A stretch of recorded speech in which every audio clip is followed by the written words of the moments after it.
Moving on, in Australia, the Catholic Archbishop of Adelaide is charged with covering up child sex abuse by a priest in the 1970s. Philip Wilson has been charged by New South Wales police over an offence allegedly committed by a pedophile priest named Jim Fletcher. Both men worked at a diocese north of Sydney at the time. Local media say the 64-year-old bishop is the most senior Catholic official in the world to face this kind of charge. If sentenced, he could face up to 2 years behind bars. Australia is in the midst of a nationwide investigation into reports of pedophilia in institutions such as religious organizations, schools, and state care. It was established under former Prime Minister Julia Gillard in 2013. Max Igan, radio host and political commentator, joins us now from Brisbane. Sir, welcome to the program. The Archbishop of Adelaide is facing charges of covering up a child sex abuse case that took place back in the 70s. Why would it take so long to bring charges for an issue which is not an isolated incident in the Catholic Church? Well, that's a very good question. I think the previous story that you just had of what's going on in England, remember Australia is a British colony. I think that you're going to find that a lot of these pedophile scandals that are going on in England now actually have a lot higher connection than what we're seeing at the moment. It's actually believed through investigations I've been doing and other people that I know have been doing that there's actually a large pedophile ring connected to England that's running out of northern and western Australia.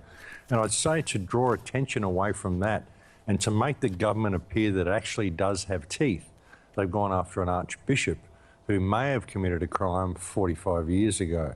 I think it's very easy to hang the Catholic Church out to dry because there's a history of this sort of activity within the Catholic Church. A lot of people expect it. And so it's easy to hang a priest out to dry to draw attention away from other things that may be a little bit more concerning. And maybe I'm being a little bit too conspiratorial with this, but looking at how this is all coming about and why they would drag this case up now after so long, it really stands to wonder why they would do that and what else they may be detracting attention from. I really don't trust the media and I don't trust this government. I think that there's large pedophile rings that are actually connected to government in all of the British colonies, and I think that this is just a distraction from that, from larger issues. And do you think that this could set precedent to tackle similar cases a little more head-on and a little more firmly? Well, hopefully. I mean, it is a very frightening case because this person in particular, the man that they've charged, was actually heading the investigations into the Catholic Church. He's actually cleared a few priests of pedophile activity. We have to wonder whether those priests may have been guilty.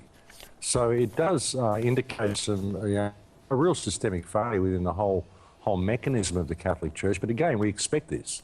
So, I mean, maybe there'll be something come of it, but I think it's more a demonstration of teeth in a direction that they're not really needed. I think it's really being put out now to take attention away from larger issues. I really think that's the case. It seems to me no reason for them to bring this up now. I mean, it's a bad thing, of course, but like you say, it's 45 years down the track, and there are a lot bigger things going on in the pedophile arena in both of these countries. So it'd be interesting to see how it plays out and where it leads. All right, thank you very much, radio host and political commentator, Mr. Max Igan, joining us from Brisbane.